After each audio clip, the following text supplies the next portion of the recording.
Are you quite comfortable, Miss Derwent? Perfectly, thank you, Dr. Watson. Oh, now, a cushion, perhaps. Watson, kindly cease fussing.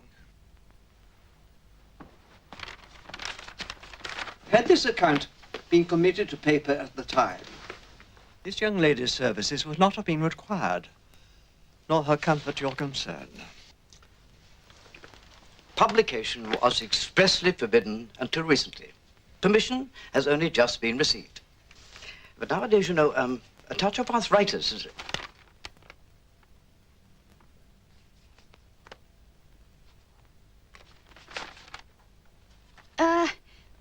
Whenever you're ready, sir. Oh, Dr. Watson is my Boswell. Well, now, the events which follow took place just before the Great War. Europe was still at peace.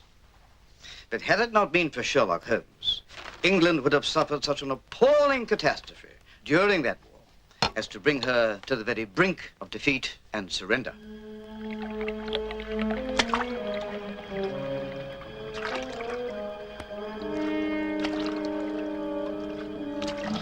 It began when two alert river police constables saw something. The object which had attracted their attention proved to be the body of a man trapped between two crossed timbers of an abandoned wharf. With some difficulty, they contrived to dislodge the corpse and drag it into the boat. Give me a hand. Come on. He seemed to be no more than just another unfortunate victim of the river. But his face, it could only be described as that of a man who had witnessed some unimaginable, terrible evil.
MacDonald of Scotland Yard, always an able and devoted police officer, had by then, of course, achieved national fame.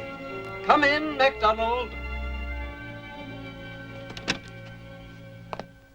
You are as prompt as ever, Mr. Mac. And your hearing as keen, sir. Dr. Watson, a pleasure. Watson was kind enough to call and see me. I am not often in London these days. Holmes prefers the life of a hermit in Sussex, studying the habits of his bees. Oh, fascinating creatures. I watch them as once I watched the criminal world of London. But you have business to discuss. Huh? Unless you have some other more pressing engagement. Please stay, Doctor. Oh, I should be glad to do so. Sit down, then. You know how much I always value your opinion. Well, MacDonald, your voice on the telephone conveyed some degree of concern. In the past, I have never hesitated to consult you when in some difficulty, Mr. Holmes. Mediocrity knows nothing higher than itself. You have talent, MacDonald. Oh, not sufficient in this case, sir. The light is failing, Watson. Would you be so kind as to light the lamps? Well, now, what is this difficulty which confronts you? 3 corpses, sir. Well? One was taken from the river. Well, the Thames claims many victims. The other 2? Found dead in Whitechapel.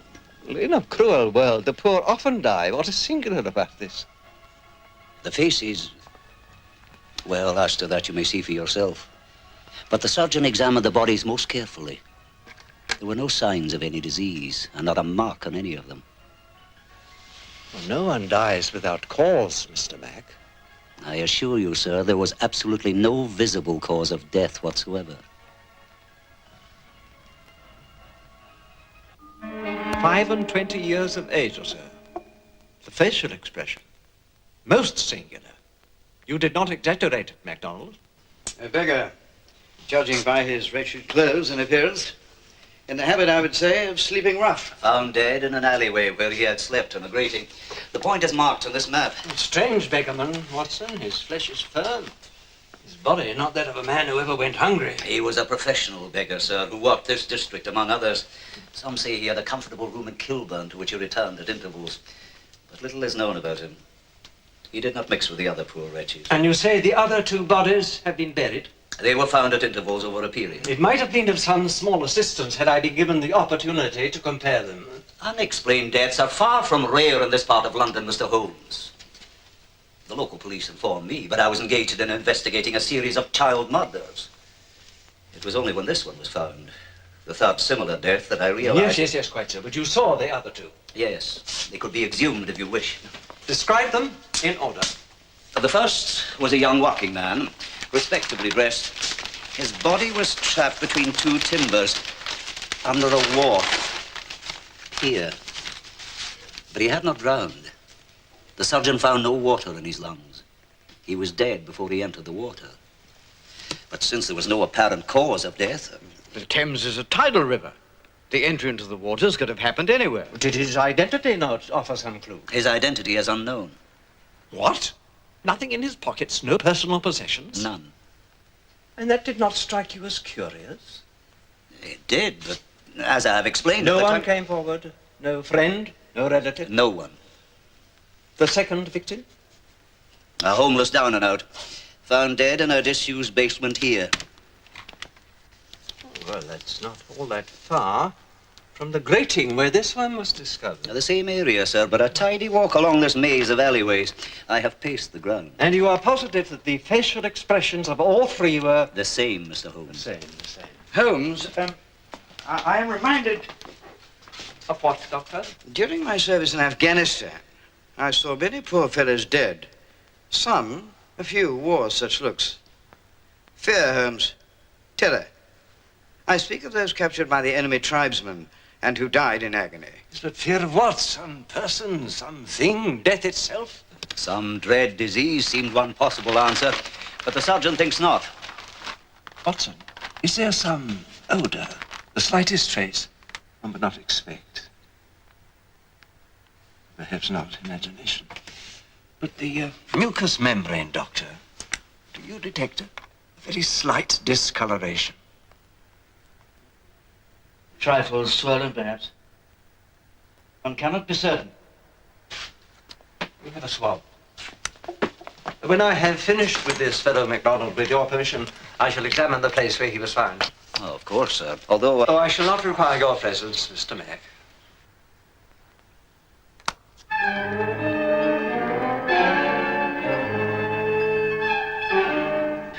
Once Holmes had completed a full examination of the body, we made our way to Whitechapel, where the body had been found.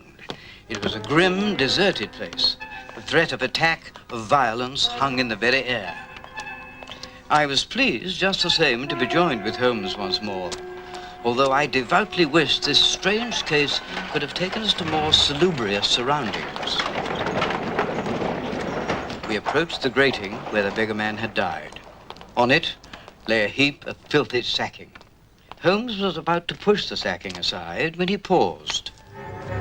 Underneath lay the wreck of a human being, one of the most pathetic creatures I have ever seen. Can you sit up, my friend? Do you have a name? We mean you no harm. We are not the police. Do you spend many nights here? He's too soaked in alcohol to answer you. The contrary is the reason, Watson. He has none.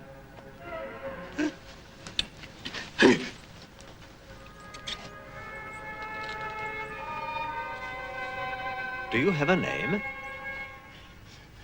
Coombs. Alfred Coombs. Evil stalks this land. Repent, I say, or face eternal damnation. Repent before the devil claims your soul.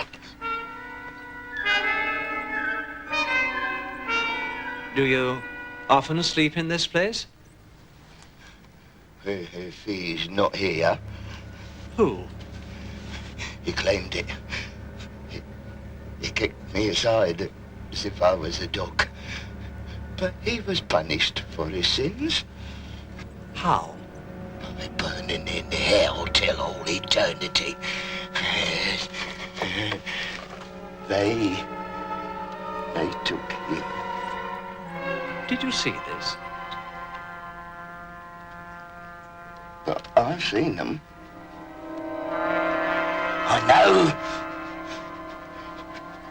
Fear the Lord and repent, I say. And who are they?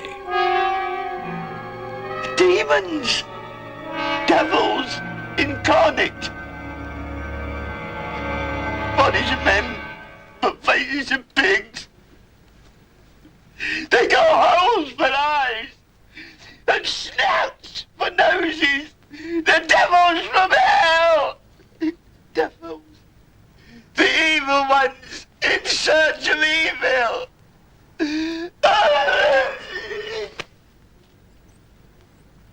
Come, Watson. There'll be a cold supper waiting for us. We left the poor demented fellow to find what peace he could. Holmes! Holmes, I do really think...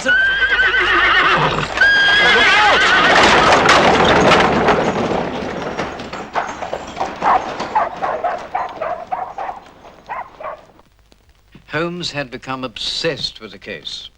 One evening, I had been to my club, and on my return...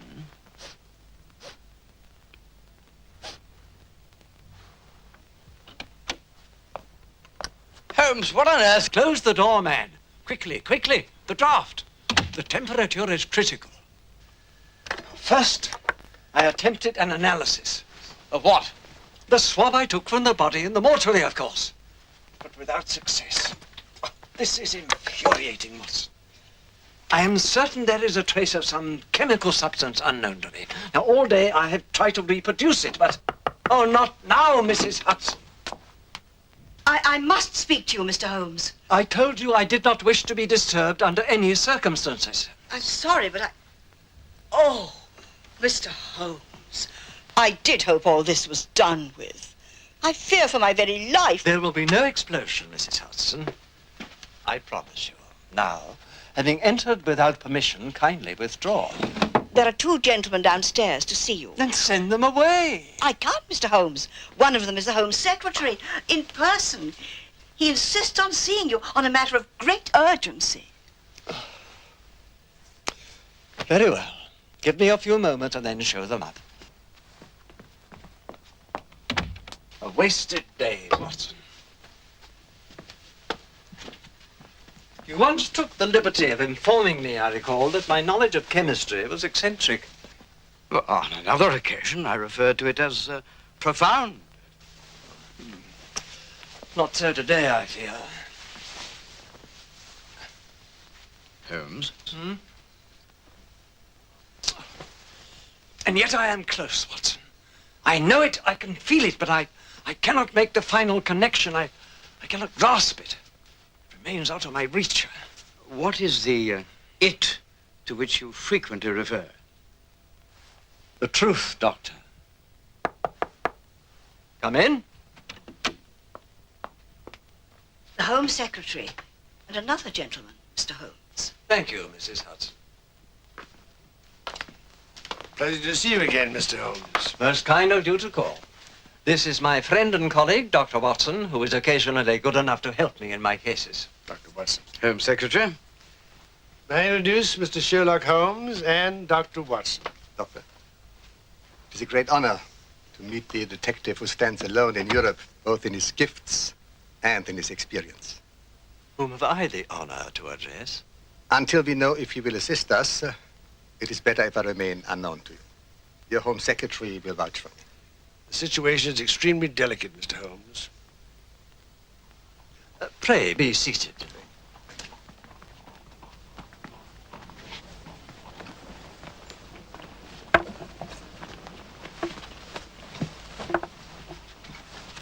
Do I take it that the problem is yours? It concerns us all, Mr. Holmes. I should very much prefer to communicate with you alone.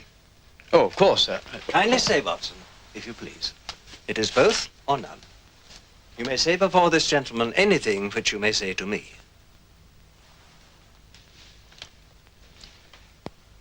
Then I must begin by binding you both to absolute secrecy. It is not my custom to betray a confidence. Nor mine. Ominous dark clouds hang over Europe. There's even talk of war. Kaiser Wilhelm's intentions are misunderstood. In the interests of peace, arrangements were made for someone of great importance to be brought to this country. Might I inquire what connection you might have with this person of great importance? I occupy a position of trust. Position of trust? Well, that is very interesting. With the permission, Mr. Holmes, I shall proceed to the core of the matter. Be good enough to indulge me for one moment. Watson, kindly look up a certain gentleman in my index. His name is Graf Udo von Felsing. Mr. Holmes, I feel I must intervene. Your intervention will be most welcome later, Home Secretary. Doctor? Von Felsing, Graf Udo, distantly related to Kaiser Wilhelm. Varied career, soldier, diplomat, scientist. Educated Potsdam, Heidelberg, Oxford. Fencing blue. Clubs, White's London. Thank you, Doctor. Well, now that an introduction has been effected, Graf von Felsing? I can only apologize, Mr. Holmes. I'm in a most difficult position. I am in agreement with that. You appear to be engaged in discussions which are properly the province of the Foreign Secretary. The cabinet are not of one mind. Most of them believe that war is inevitable. I do not. We must have peace with Germany, Mr. Holmes. And to that end, I bring whatever influence I have to bear. Germany may have peace. Our talks are private and confidential. Graf von Felsing is a private person. May I inquire how you knew, Mr. Holmes? Despite my flattering appearance in your index, I'm not a public figure. Oh, you were never photographed for the press, to my knowledge, it is true, but there was no magic involved. As usual, the explanation is simplicity itself. I once had the privilege of attending a lecture you gave in Heidelberg when we were both much younger men. I wish you had made yourself known, Mr. Holmes. Given that you enjoyed the good offices of Graf von Felsing, why was the presence of this other personage of great importance thought necessary? None could doubt that he spoke for the Kaiser himself. I see. Proceed. Traveling incognito, he arrived by the night ferry at New Haven on Wednesday. My chauffeur met him and drove him to my country house, where he retired to his room. The following morning, he had vanished. Disappeared, Mr. Holmes, without a trace. Then I shall give you my advice. Report the matter to the police without further delay. That's impossible. Holmes, if it became known that the young gentleman came to England and was abducted, it would precipitate precisely the conflict it was designed to avoid. It could well lead to war. Someone of great importance indeed. A prince of the royal blood, I suggest. And he must be found. And it is essential that the investigation be carried out in absolute secrecy.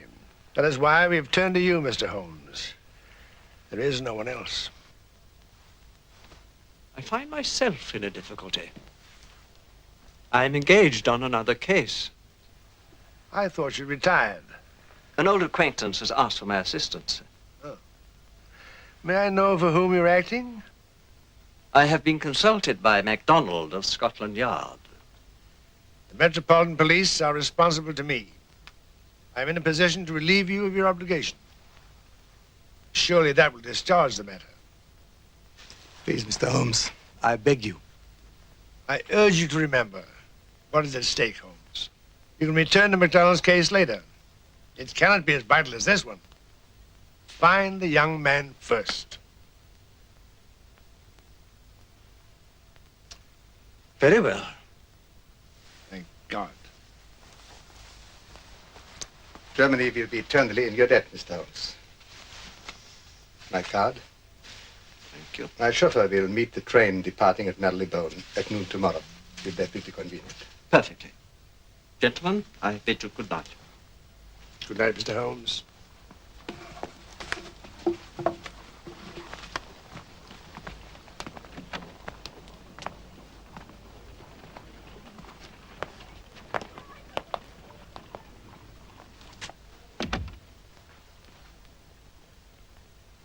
Our Home Secretary is a fair and decent man of honorable intent. Peace is a noble aim, Holmes. No sane man wants war. That is the trouble, Watson. There are otherwise sane men who do want war. If what we have heard tonight is correct in every particular, and this distinguished young personage has been abducted, then it would seem to be a deliberate plot. A plot to engineer war between England and Germany. As to that, I shall know more when I have the answers to some telegrams I must send. Well, I shall pray for your success in this enterprise.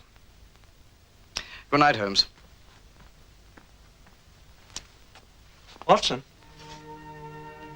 would you be prepared to come with me to Buckinghamshire? Of course. I shall be delighted. I'm lost without my Boswell. You are my only friend, Watson. You have such a grand gift of silence. I shall pack now.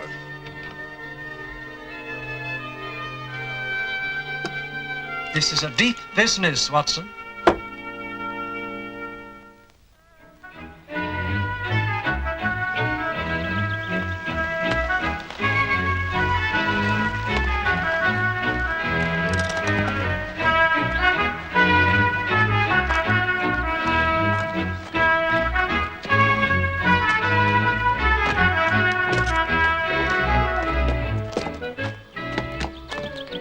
So, Burbridge. It seemed idyllic, the air refreshingly clean after that of London, and yet I knew from our past experiences what hidden wickedness might lurk in the midst of such pastoral peace, and for some reason found myself in the grip of a peculiar apprehension. Surely it must be mere imagination, yet I could not shake it off. You.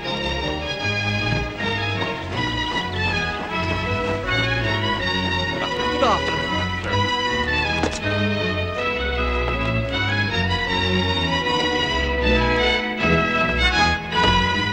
However, at least we were able to complete our journey in the most agreeable comfort.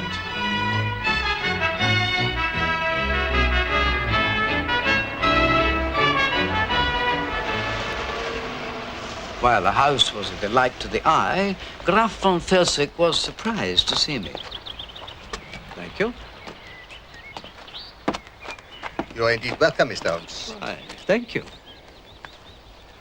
You too, Dr. Watson. You? Delighted. May I present my son, Anton?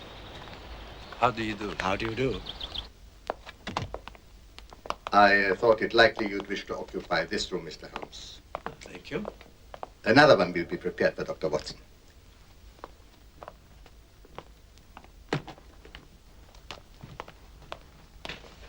We were obliged to force the lock when the valet could obtain no reply. He's a trusted servant, sworn to secrecy.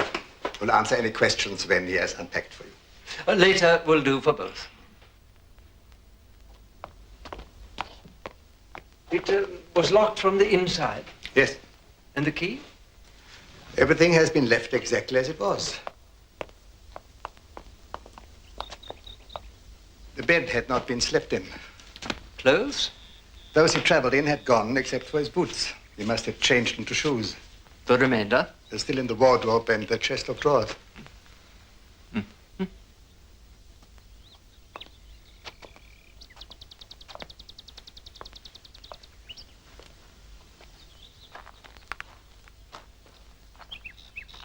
You have guests? Mm-hmm.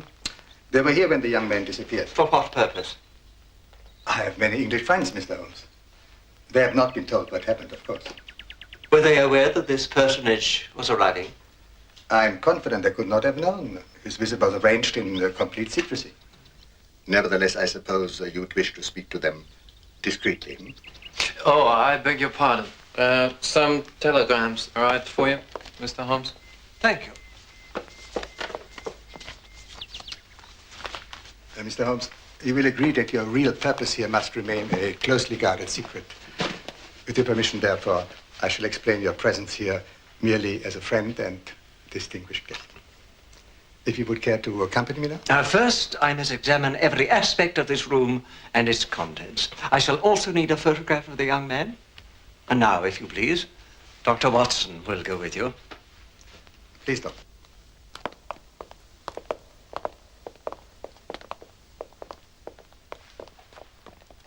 I determined to observe every suspicious detail of von Felsick's guests, as Holmes himself would have done. It is very fine indeed.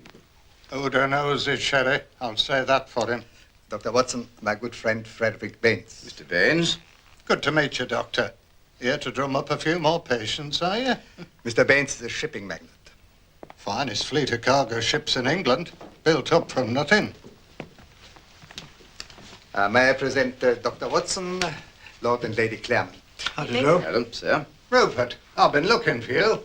How about some more rough shooting sometime? Why not? That's if you can let him off the leash for a few hours, Cynthia. Lord Claremont and his wife Cynthia are not long married. He has outlived 2 wives so far. Immensely rich, one of the greatest landowners in England, much influence in the House of Lords. And here's my final guest. Mrs. Norton, I would like you to meet Dr. Watson. Doctor. Madam? Mrs. Norton is a close friend of the American ambassador and his wife. Have we met before, Doctor? Has such a pleasure been mine, madam, I should not have forgotten it, I can assure you. Would Mr. Holmes prefer supper sent up to his room, do you suppose, Doctor? Oh, I will inquire.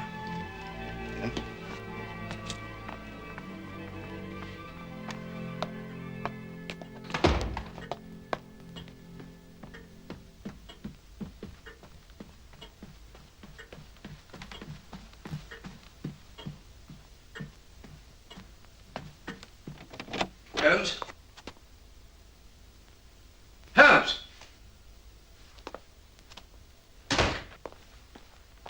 The windows have not been forced, Watson, and none but a human fly could either gain entry or leave. Holmes, you startled me. There are no secret panels, no means of access save through that door. The clothes in the wardrobe befit those of a young prince. Holmes. Mm-hmm. She is here. Who? The woman. What? Irene Adler, Mrs. Norton. She's downstairs. One of von Felsick's guests. There is no mistake. None? Only 4 have ever bested me, Watson. 3 men and the woman.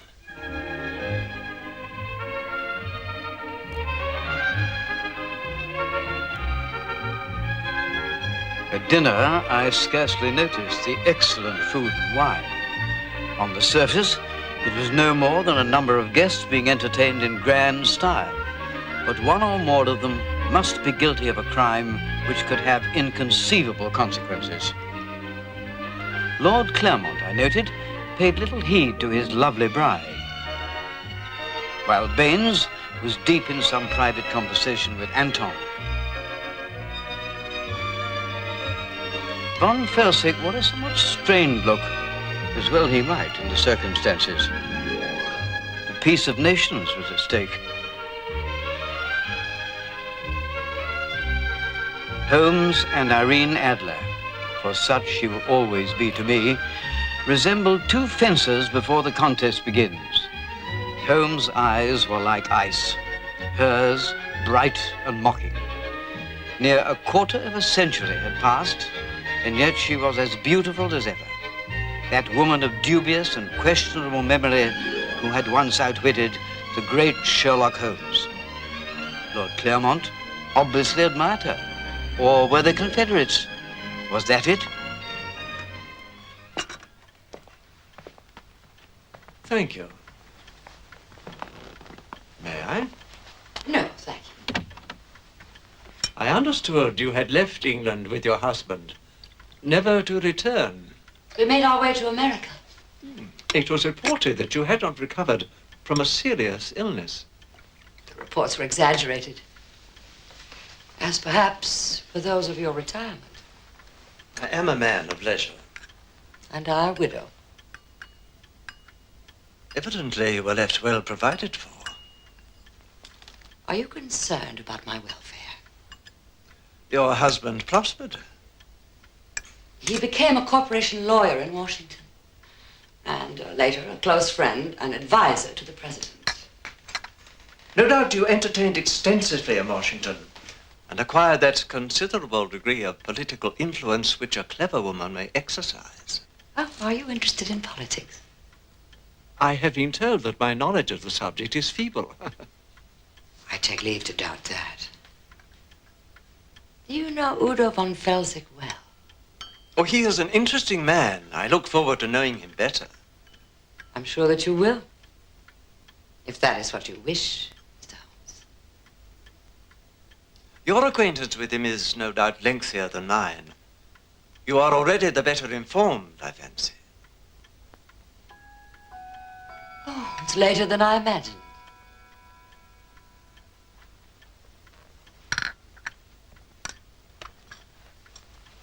Fast money, politics, and Udo von Felsick. I wonder what's in your mind, Mr. Holmes, and whether Udo would much like it. I cannot tell about that woman. I could not before, and I cannot now.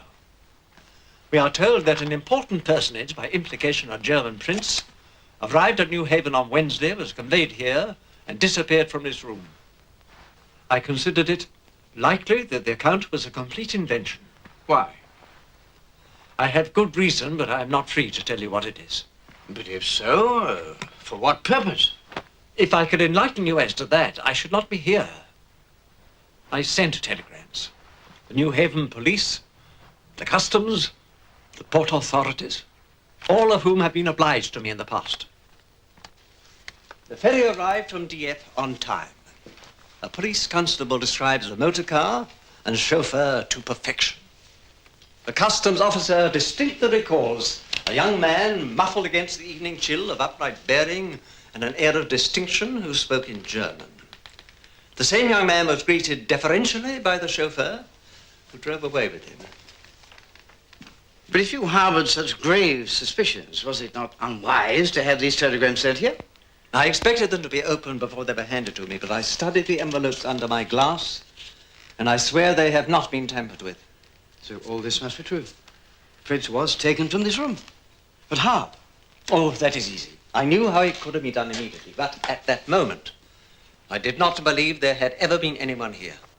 You knew, but I mean, through the window, it's impossible. I mean, the door was locked from the inside. The key rested there.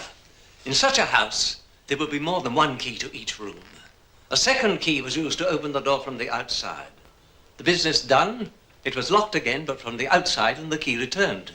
With the connivance of someone who knew the household arrangements well, such as one of the guests. And Irene Adler was here. Yes, Irene Adler.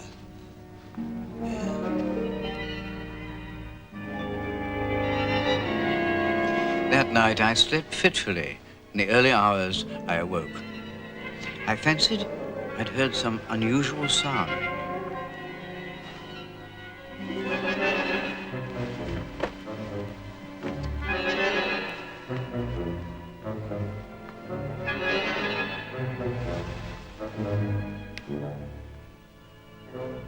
Standing in some trees, dimly silhouetted in the moonlight, was a dark, sinister form.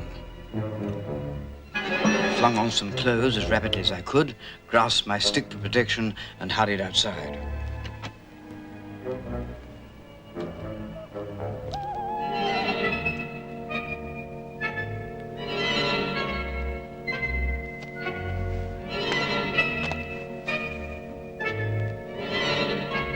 But when I reached the trees, like the prince, he had vanished, or so it seemed. But a man might conceal himself behind any tree or bush, and I found myself starting at shadows. Determined not to give way to fancy, I continued my search for some trace of him, but without success. At last, wondering who it might have been, and shivering as much from my apprehensions as the night air, I returned to my bed. Next day, I was weary from lack of sleep.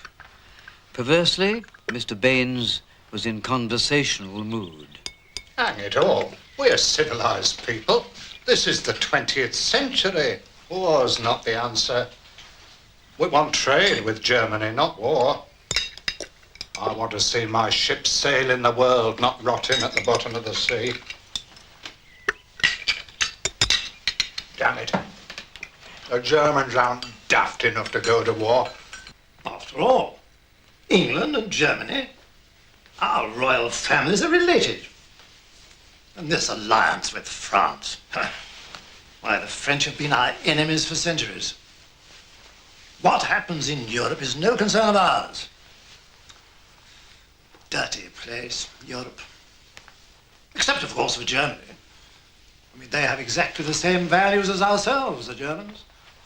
It was easy to see why Mr. Baines and Lord Claremont were welcome guests, but I could not quite understand why they made me uncomfortable. Show us a thing or two.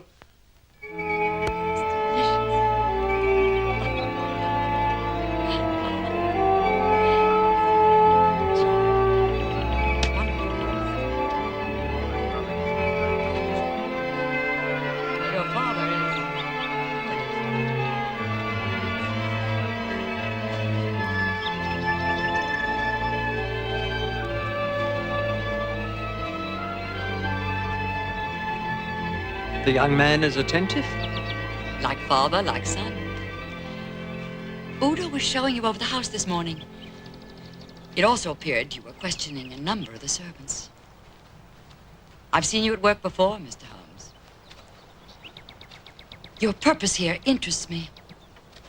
I wonder what it can be this time. You appear to be not in the least perturbed. Why should I be? Am I now to be questioned? If so, I should know what I'm suspected. Madam, I will be frank. I am not a wholehearted admirer of womankind. Women are never to be entirely trusted. Not the best of them. Nor the best of men, in my experience. If you have nothing to conceal and speak the truth, I wish you no harm. I doubt that you can harm me, Mr. Holmes. Madam, I am never beaten twice.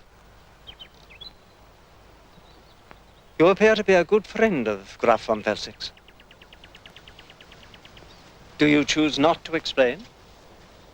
I knew him slightly, long ago in Warsaw, where I met the then King of Bohemia, whom you may recall. I do, madam. My inability to retrieve his compromising letters to you was one of my very few failures. Like you, I dislike being beaten. The King had deceived me. And when did you meet von Pelzig again? He sought me out when I returned to London. For some particular reason? I believe he enjoys my company, Mr. Holmes. Happily, most men don't share your views of women. In America, it will be said, I understand, that von Pelzig is engaged in lobbying for the German cause. What other? He is a German. I read recently that next Thursday a group of American senators interested in foreign affairs will arrive in London. Men von Pelzig would like to lobby for American neutrality in case of war. Through you, I fancy, von Pelzig will meet them. If you know the answer, why pose the question? Is this the crime of which I'm suspected? Oh, no, madam. If you wish to be used, along with men like Baines and Lord Claremont, that is your affair. Used? I am an American by birth, Mr. Holmes. From America, Europe seems far off. Its national squabbles petty and unimportant. America may change its mind in due course. There are many Americans of German descent. Adler is a German name, Mr. Holmes. But you already knew that. To your knowledge, is pressing the German cause the only reason for von Felsig's presence here in England? What else could it be? That is no answer. And you? What is your purpose here? Tell me that. I will tell you this, madam. Von Felsig is not entirely consistent. If Germany has no thought of war, what does American neutrality matter?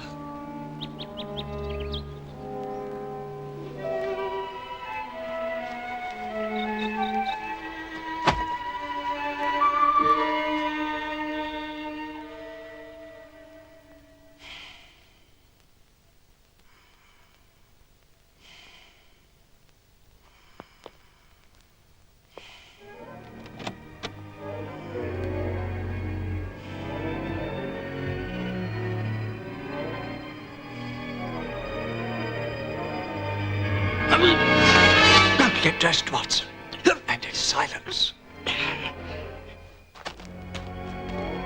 So it was you I saw last night. Something woke me. Perhaps a motor car returning. I'd heard it leave. I was waiting. The passenger stepped out and slipped into the house. Ah, again. There. Who is it? I cannot tell. Nor last night. It was a mere shadow. But the chauffeur remained behind in the garage.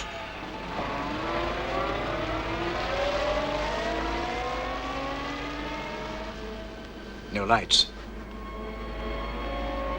Where can they be going at this hour? Let us find out. Holmes! Step out, Watson. We can't possibly follow a motor car on foot. There is a footpath. I trailed along behind Holmes while he continually urged me to make haste. Make haste, Watson. Here.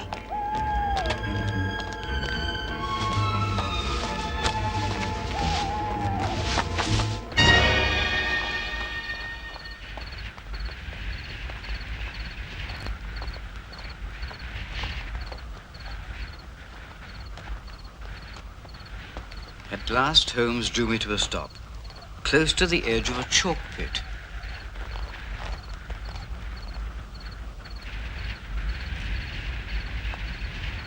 How did you know? Last night, the tires are white with chalk before the chauffeur hosed them clean at 3 in the morning. But there must be many. The car was gone but a short time. I calculated the maximum possible distance it could have traveled, and this was the only possible place. It is several miles by road, but my ordnance survey map revealed that footpath, a short cut across country.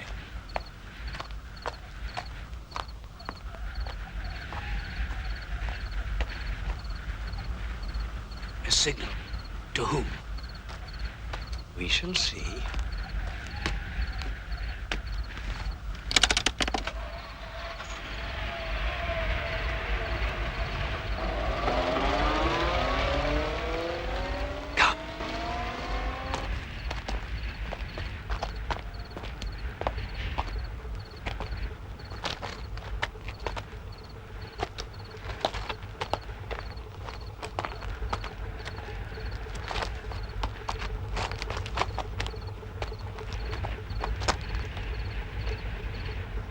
Building. Some kind of mechanical activity. Yes, we must try to get down.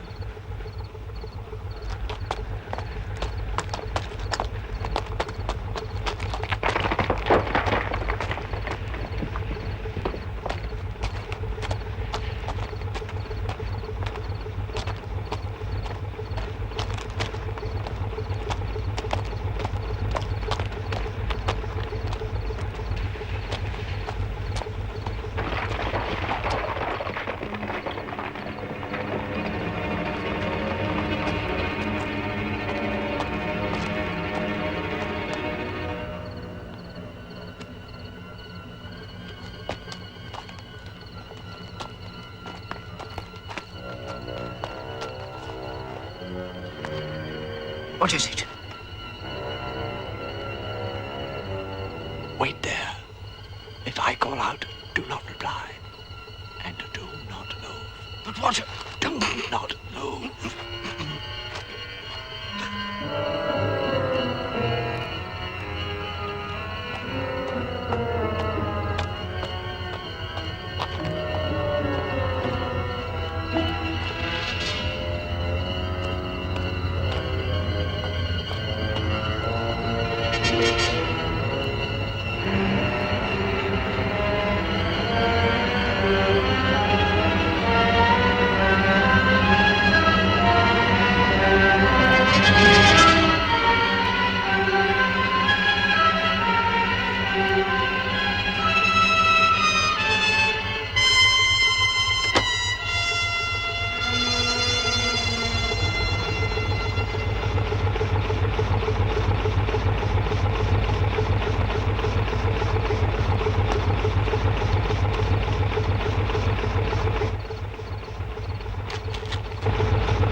here, Watson. Follow me inside. Quickly, man.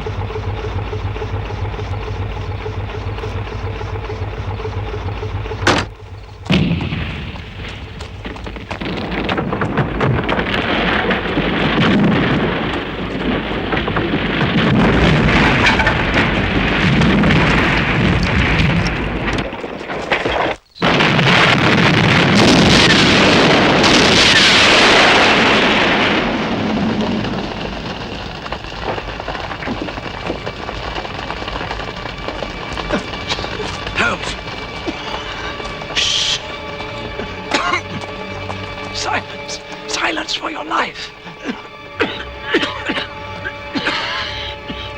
große Detektiv und der Doktor haben sich endlich zur Ruhe gesetzt.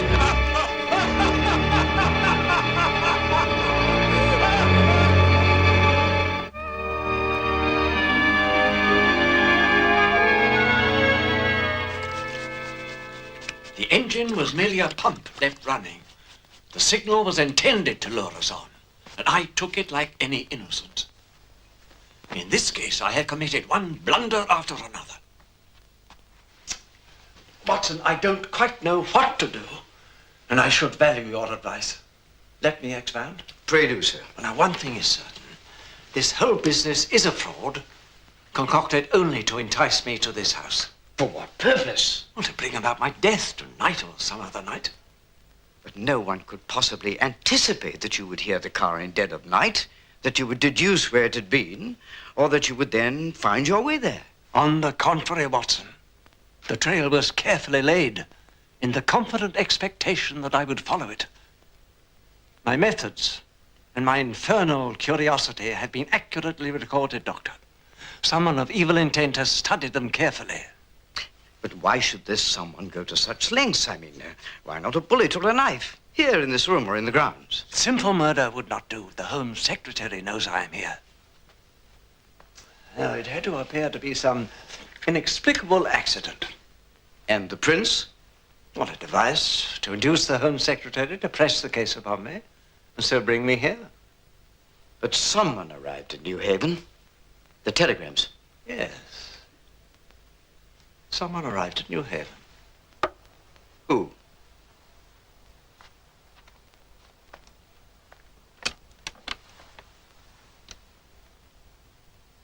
Watson, there is someone I wish to speak to. Well, at this hour? No one will be awake. The young gentleman I have in mind will be up and about.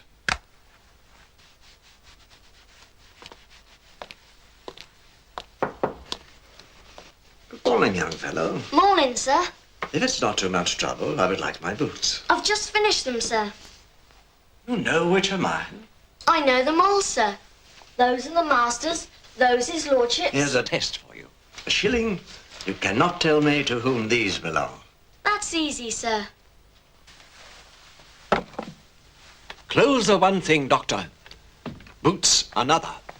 A man accustomed to handmade boots wears his own. The boot boy recognized them at once. They belong to von Felsig's son, Anton. Would you mind helping me pack, Watson? Yes, of course. You believe that he masqueraded as the Prince? I know he did. But the Prince, or whoever it was, arrived from France. All that was necessary was for Anton to catch the first train to London last Wednesday on some business pretext. From there, he caught another train to New Haven in ample time to join the ferry to Dieppe. It is only a 5-hour crossing. That night, he was back in New Haven and taking care to speak German, that he might be remembered. So, it is Anton who is responsible for this diabolical plot. Well, Anton is his father's instrument. You're right. But is there yet sufficient proof of the crime? Which crime? Which crime? Holmes, they tried to murder you. The reason is what matters, not the attempt. As to that, the crime they fear I might uncover was not committed here.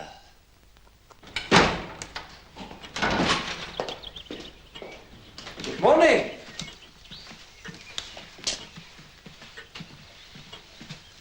Good morning, Mr. Holmes. Good morning, Doctor. Good morning. You are leaving? At once for Bristol. Bristol? In search of the prince. You have news of him?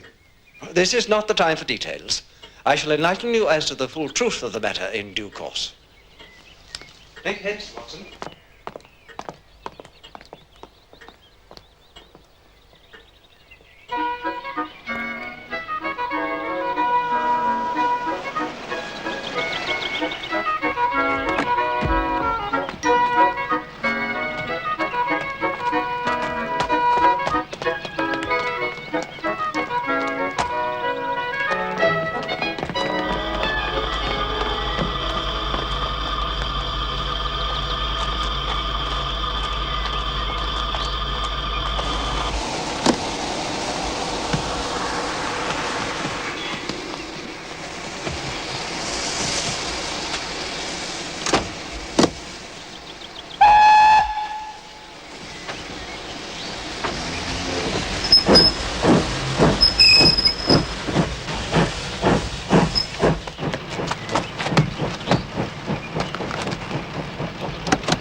Our chauffeur has ensured that we have indeed caught this train.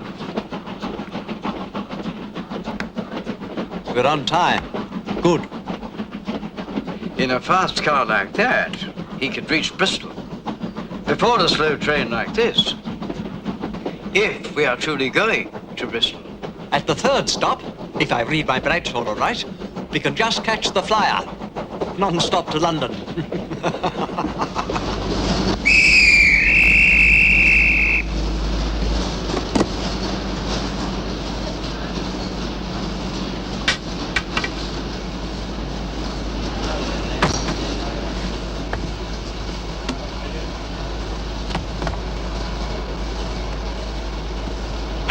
The rest of our luggage. Leave it. This will suffice. No. My suit, my evening clothes. Apply to the Lost Property Office. Make haste, Watson.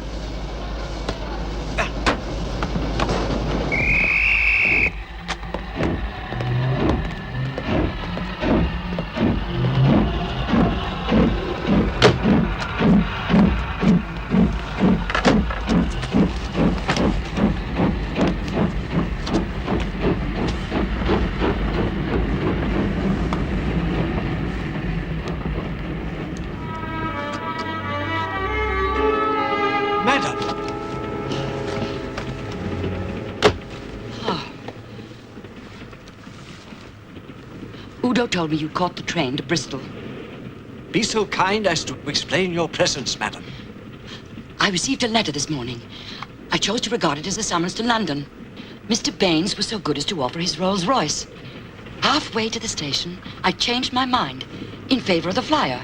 Your reasons, madam? Before your sudden departure, I overheard part of Udo's instructions to his chauffeur. To reach Bristol first and waylay us there. Parked in the station yard we have just left is the Mercedes. I just caught sight of a man joining the next carriage. He was bareheaded. He wore a topcoat over what I fancied was a chauffeur's uniform. He reads me like a book, Watson. As do you, madam.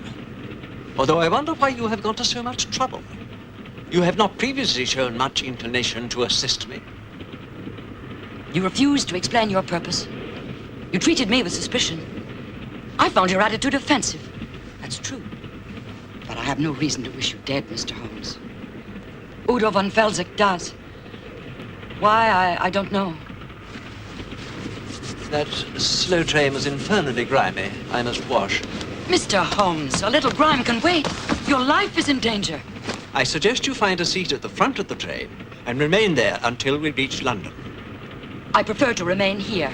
And I would prefer you did not. In my presence, nothing will happen. That may or may not be so, but if you're seen with us now, I cannot answer for your subsequent safety. I am in the habit of making my own decisions, Mr. Holmes. Madam, I would not be surprised to learn that you are a suffragette. Kindly, on this single occasion, do as I ask.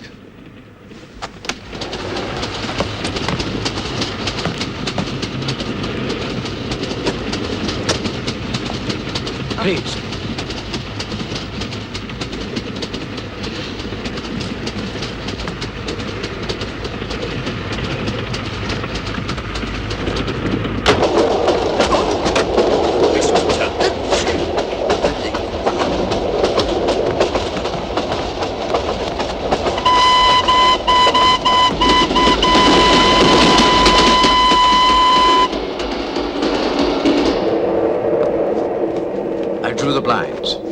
was to be an attack, it would be now.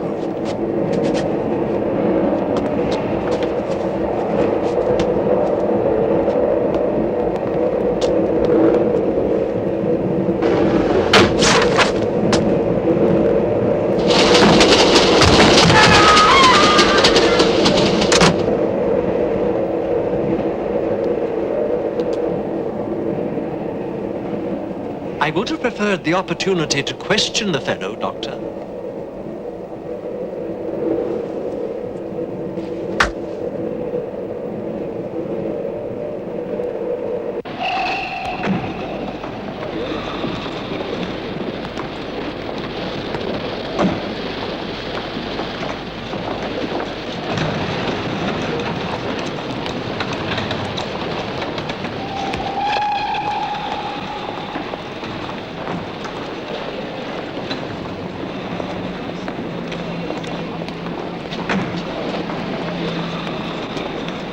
Mr. Holmes. He asked me to convey his profound thanks. But where is he? I've been waiting for him. He went out in advance. You must have missed him. You have a suite at the Langham, I believe. It is on the way. I shall engage a cab. Oh, thank you. May I? Thank you.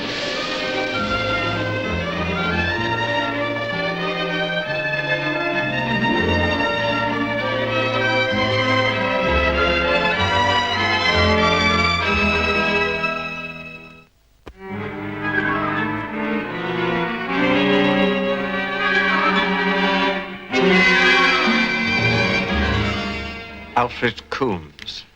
The one who saw demons when in drink. Poor fellow. Slaughtered like an animal. A fair description, Doctor. His throat cut as cleanly as a butcher might. The weapon, clues of any kind? Oh, none, sir. I telephoned at once, but Mrs. Hudson did not know where you were. Killed after speaking to me. You think that may be the reason? His words read like meaningless raving. Unless something was omitted from the report you sent to me. Nothing was omitted, MacDonald.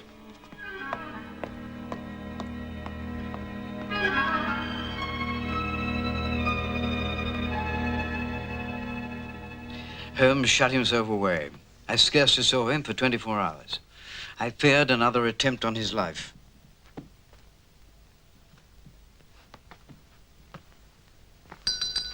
Whenever the doorbell rang, I was ready, my revolver to hand. No one asked to see him. Each caller was innocent, but I maintained my vigil.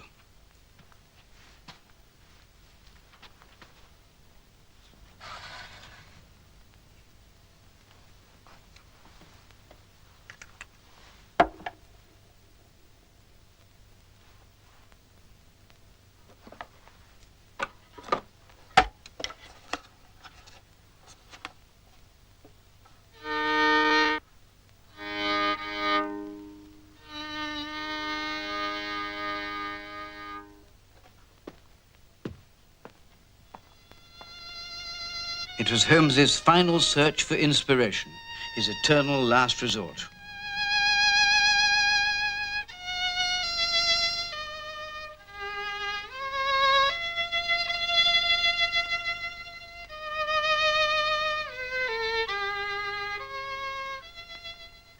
There was something despairing, almost frantic in the sound. My heart filled with compassion for my old friend.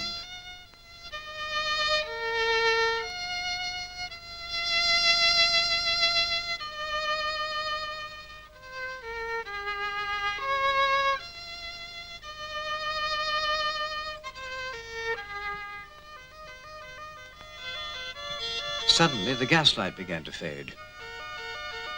I stared at the lamps, fearing I knew not what. But it was only a drop in pressure, and they soon came back to full strength. Watson! Watson! It must be here. I keep everything. Can I help? A man should keep his brains stocked with all the knowledge he's likely to use, and the rest he can keep handy where he can get at it. But where the devil is the old notebook I need? Which one? It's a red one. Red one. This is it. Oh, well done, Watson.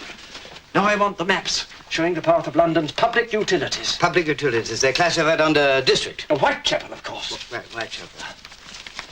Here it is. The subject of Von Pelzig's lecture. I thought as much. But my head is too crammed, I wasn't certain. The properties of non-ferrous elements with added toxic compounds. Is this the one? That's water and sewage. I want the gas mains as well. Gas mains. Gas mains. Gas. Their suggested application in the extermination of vermin. Vermin. If only I had penetrated the veil. But at the time there was no reason. I think... Yes. Hold that open.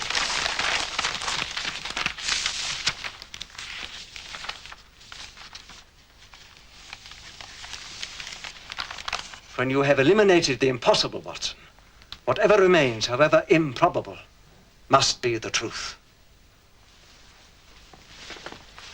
Remain here, within earshot of the telephone, if you please. Where are you going? This may take some little time.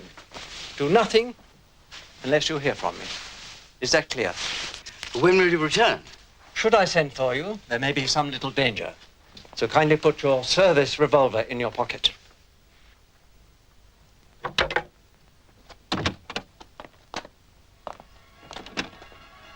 That night, he did not return. Suppose something had happened to him. Perhaps I should telephone MacDonald. But Holmes had urged me to do nothing, and he never spoke lightly. I determined to wait until night came.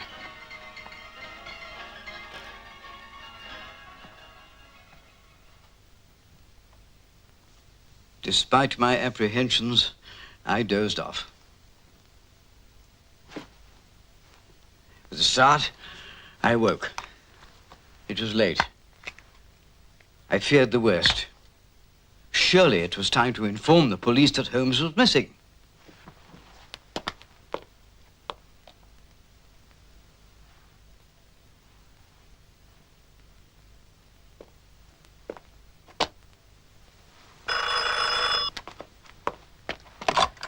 Holmes?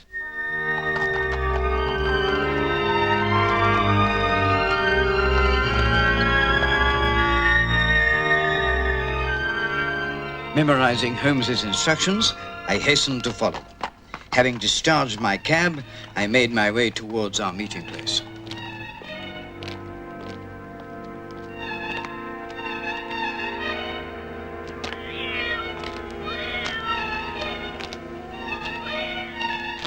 Holmes! Holmes!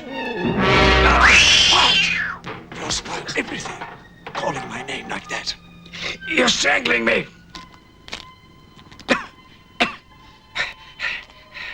What now? Come. Why the disguise? What do you need to know? The evidence was there from the very beginning. And like the veriest fool, I ignored it. That first night when we spoke to Alfred Coombs, we heard it. What? I heard nothing. Beer barrels being delivered to a public house which has been closed for months. There have been 3 more deliveries in the last 24 hours, beer barrel after barrel. Were it indeed beer? What else could those barrels contain if not beer? I believe I know.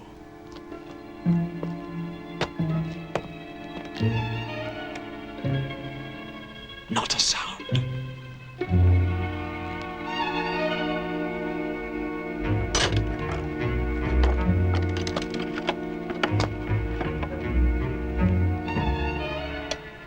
We must go down.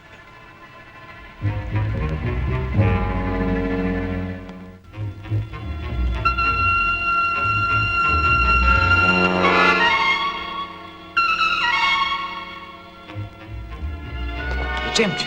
Nothing but dust and rubbish. Holmes, shh. Are you positive? Barrels by the dozen.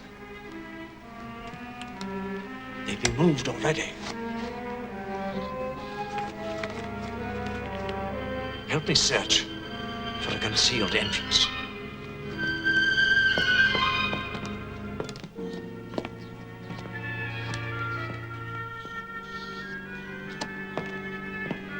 No, it'll be in this wall. There's nothing, Holmes. Just solid brick. There must be.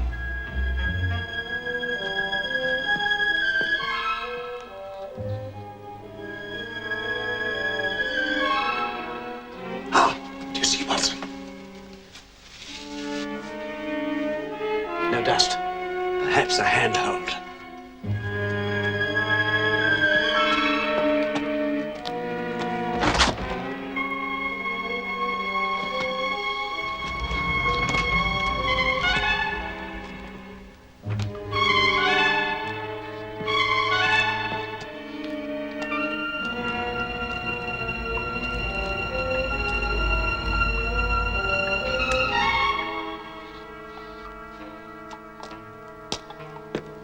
Balanced and well oiled, lined with steel. It forms a seal. This is a great, if deadly, enterprise, Watson.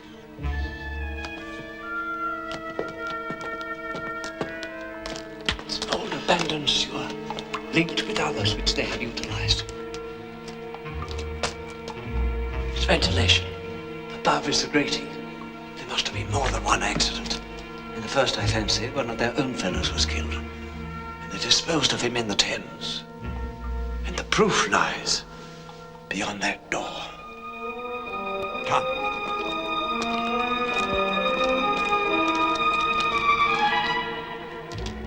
Again sealed. Holmes, what in the name of God lies beyond it? More accurately, what in the name of the devil, Doctor? Your handkerchief.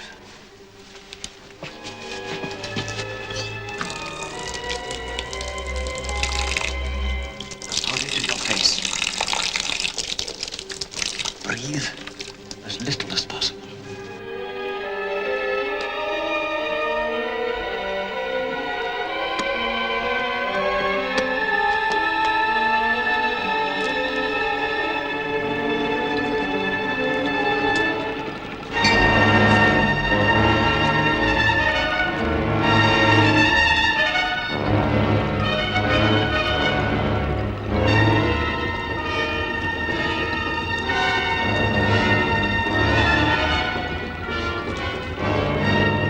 Eine Tür! Eindringlinge!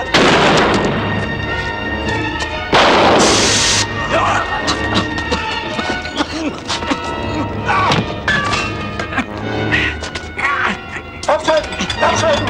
Alles dicht machen!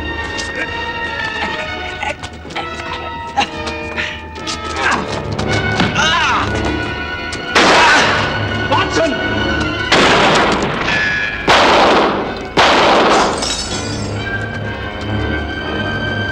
Alle Mann raus! Schnell!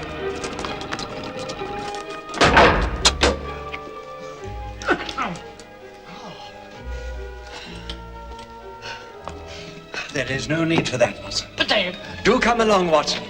There's a good fellow.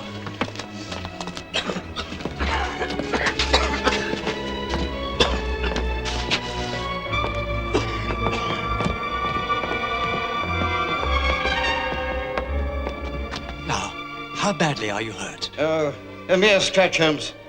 Nothing to compare with that Jezebel bullet at the fatal battle of my wand. You know, quite so, Watson, quite so. I can still use this. Good. Put it away. Holmes, you've got to go back. It's imperative. Don't you understand? Holmes! Up you come.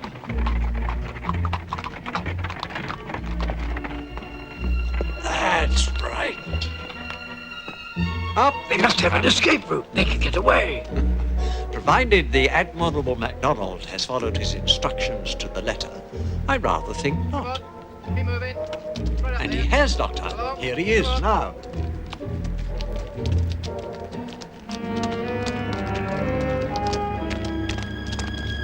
On, get in there. Come. Quick. Keep moving.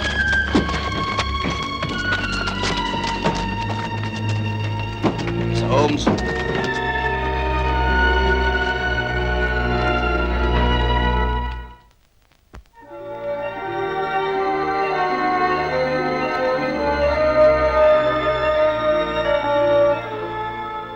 The crude poison gas was delivered to the public house in modified, specially sealed beer barrels.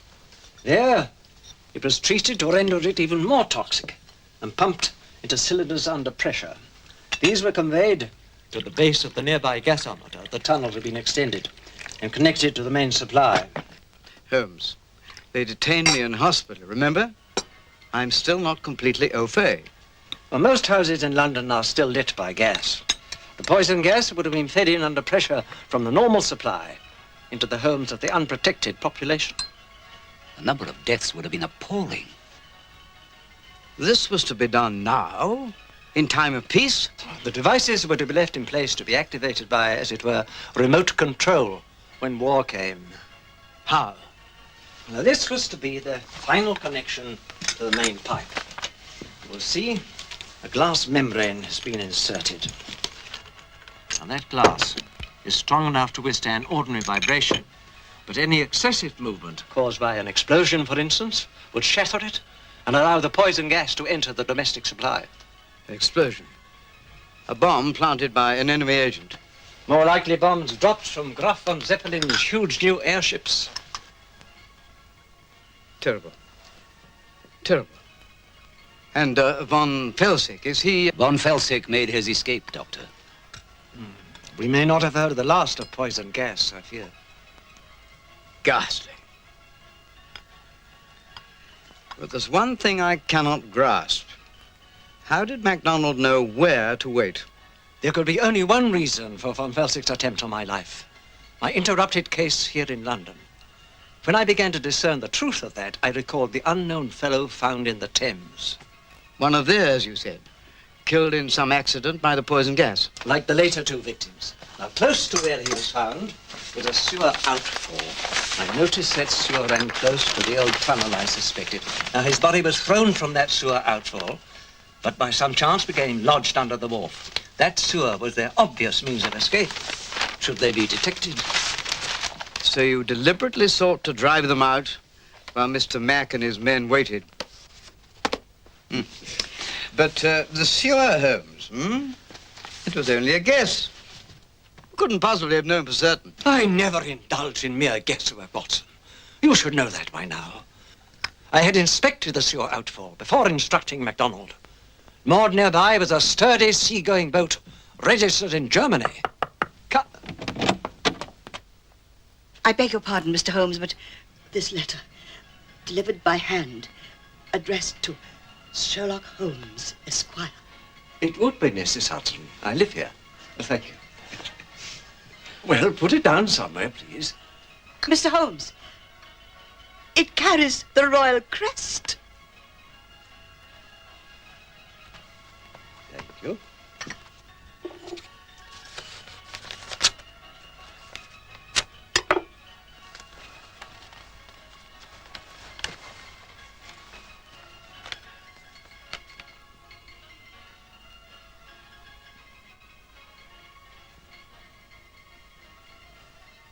Well, this is indeed a signal honor, Holmes.